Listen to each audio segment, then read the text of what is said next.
श्री कृष्ण भगवान विष्णु के 8वें अवतार और हिंदू धर्म के ईश्वर माने जाते हैं। कन्हैया, श्याम, गोपाल, केशव, द्वारकेश या द्वारकाधीश, वासुदेव आदि नामों से भी उनको जाना जाता है। उनका जन्म द्वापर युग में हुआ था। उनको इस युग के सर्वश्रेष्ठ पुरुष, युग पुरुष या युगावतार का स्थान दिया गया है। कृष्ण के समकालीन महर्षि वेदव्यास द्वारा रचित श्रीमद् भागवत और महाभारत में कृष्ण का चरित्र विस्तृत रूप से लिखा गया है। मथुरा में जन्म, गोकुल में लालन पालन। भगवत गीता कृष्ण और अर्जुन का संवाद है, जो ग्रंथ आज भी पूरे विश्व में लोकप्रिय है। इस कृति के लिए कृष्ण को जगत गुरु का सम्मान भी दिया जाता है। कृष्ण वसुदेव और देवकी की 8वीं संतान थे। मथुरा के कारावास में उनका जन्म हुआ था और गोकुल में उनका लालन पालन हुआ था। यशोदा और नंद उनके पालक माता पिता थे। उनका बचपन गोकुल में व्यतीत हुआ। बाल्य अवस्था में ही उन्होंने बड़े बड़े कार्य किए जो किसी सामान्य मनुष्य के लिए संभव नहीं थे। मथुरा में मामा कंस का वध किया, सौराष्ट्र में द्वारका नगरी की स्थापना की और वहां अपना राज्य बसाया। पांडवों की मदद की और विभिन्न आपत्तियों में उनकी रक्षा की। महाभारत के युद्ध में उन्होंने अर्जुन के सारथी की भूमिका निभाई और भगवत गीता का ज्ञान दिया, जो उनके जीवन की सर्वश्रेष्ठ रचना मानी जाती है। 124 वर्षों के जीवन काल के बाद उन्होंने अपनी लीला समाप्त की।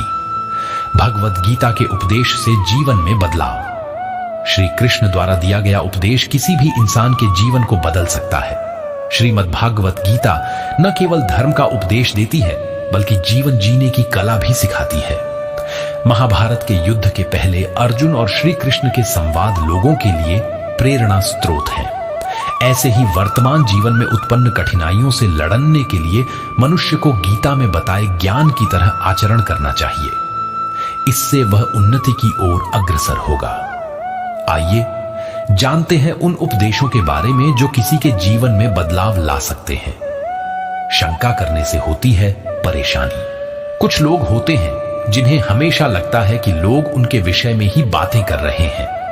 वह यह सोचकर हमेशा परेशान भी रहते हैं कि लोग उन्हें पसंद नहीं करते, मगर वास्तविकता कुछ और ही होती है। ऐसे लोग संदेह करने के आदी होते। पति पत्नी में भी कई बार ऐसी स्थिति आती है जब उन्हें एक दूसरे पर संदेह होता है। गीता में बताया गया है कि जो व्यक्ति किसी पर संदेह करता है वह कभी भी सुखी नहीं रहता। उसके मन हमेशा शंका बनी रहती है जो उसे परेशान करती रहती है। वह बेशकर कुछ काम कर रहा हो, मगर शंका उसे किसी बीमारी की तरह हर वक्त दुख पहुंचाती रहती है। इसलिए शंका करने से मन परेशान रहता है। नरक के द्वार से बचाते हैं अच्छे कर्म। आम जीवन में हम हमेशा ही मोक्ष और नरक की बात करते हैं, मगर क्या आपने कभी स्वर्ग या नरक देखा है? यह हमारी मनस्थिति ही है जो हमें स्वर्ग और नरक का अनुभव कराती है। मगर आपको किसी चीज का लोभ है, या फिर आपको बहुत गुस्सा आता है, या फिर आप वासना के शिकार हैं, तो जान लें कि यह तीनों ही नरक के द्वार हैं। जहां लालच आपको अपनों से दूर करता है, वहीं क्रोध आपको रोगी बनाता है और आपके बनते कामों को बिगाड़ता है। इतना ही नहीं, वासना आपको मनुष्य ही नहीं रहने देती, जिससे आपका नरक में जाना निश्चित हो जाता है। कभी शोक नहीं करना चाहिए। हमेशा लोग किसी को खोने पे शोक करने लगते हैं। अमूमन वह तब शोक करते हैं जब वह किसी ऐसी चीज को खो देते हैं जिसका नष्ट होना तय होता है। ऐसी चीजों पर शोक मनाने का क्या फायदा जिनका नष्ट होना तय है। गीता के उपदेशों में यह बात बताई गई है कि कोई मनुष्य अमर नहीं है, सभी की मृत्यु तय है। इसलिए किसी के दुनिया को अलविदा कहने पर शोक न मनाएं। शोक उन चीजों का मनाएं जो आपके हाथों में होने के बावजूद आप उन्हें नहीं बचा पाते हैं। हमेशा करें अच्छे कर्म। आज के समय में आधुनिकता लोगों पर हावी है, इसके बावजूद लोग इससे वह फायदा नहीं उठा पा रहे जो वह उठा सकते हैं, क्योंकि बुद्धिमान लोग आज भी बहुत कम हैं।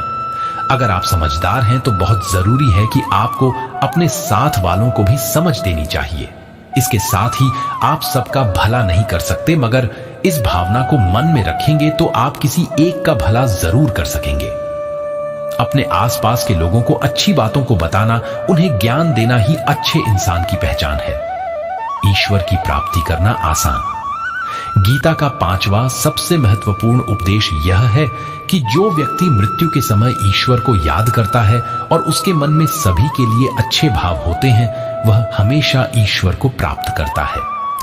अगर मन में विश्वास और श्रद्धा है तो आपको ईश्वर की प्राप्ति जरूर होगी। कुछ लोग होते हैं जिन्हें हमेशा लगता है कि लोग उनके विषय में ही बातें कर रहे हैं। वह यह सोचकर हमेशा परेशान भी रहते हैं कि लोग उन्हें पसंद नहीं करते, मगर वास्तविकता कुछ और ही होती है।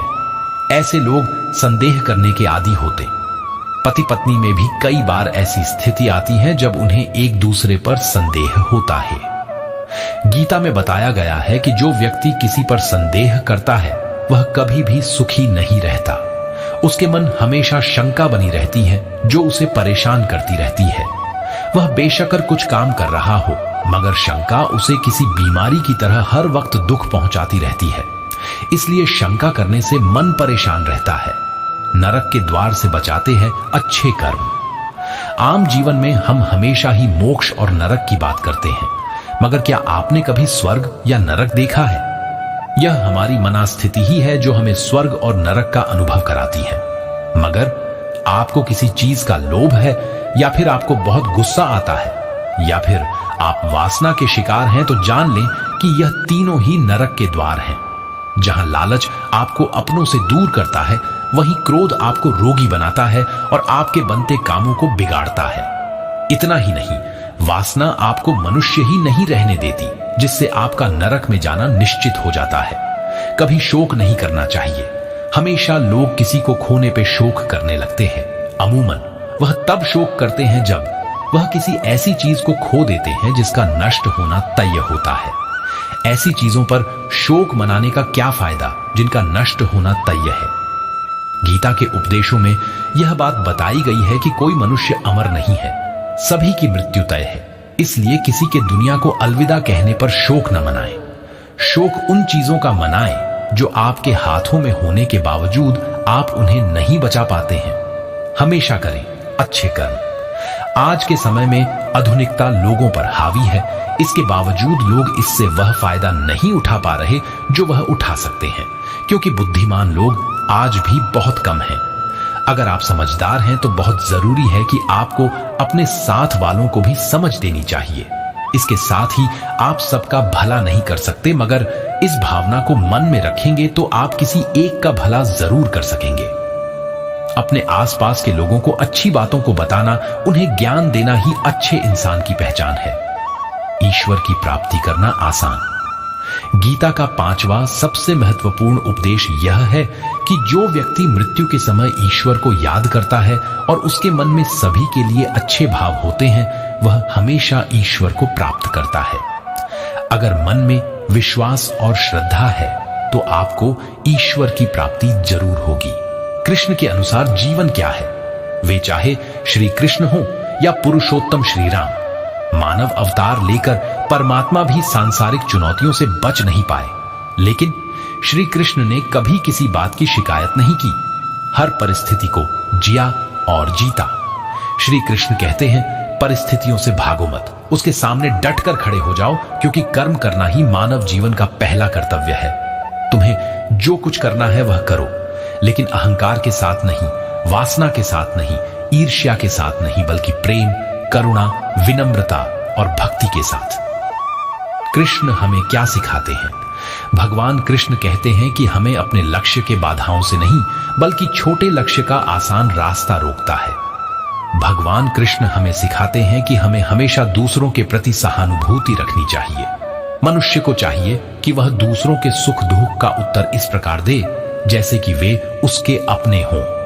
भगवान कृष्ण की ये बातें अपनाकर आपका जीवन भी हो सकता है सफल।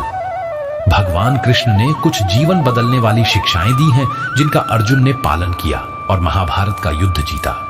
अगर आप भी नेकी के रास्ते पर चलना चाहते हैं और जीवन में सफल होना चाहते हैं तो आपको भी भगवान कृष्ण की इन शिक्षाओं का पालन करना चाहिए।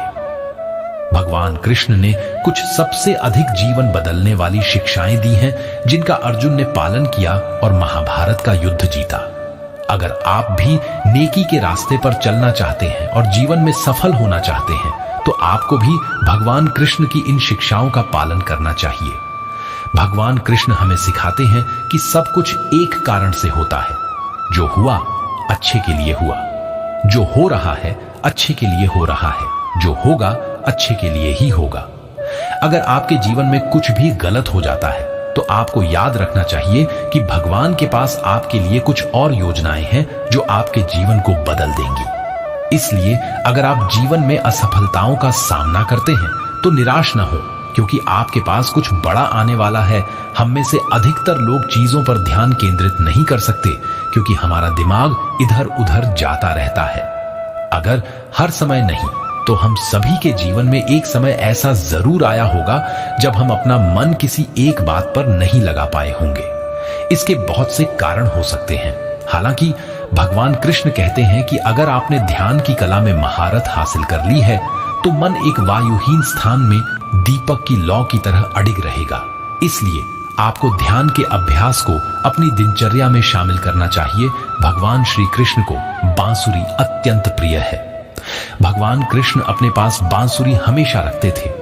ऐसी मान्यता है कि जिस भी घर में बांसुरी होती है उस घर में धन का अभाव नहीं रहता और प्रेम का भाव बना रहता है। राधे राधे, कृष्णा कृष्णा। दोस्तों, वीडियो थोड़ा सा भी अच्छा लगा हो तो चैनल को लाइक, सब्सक्राइब और कमेंट में राधे कृष्णा जरूर लिखें।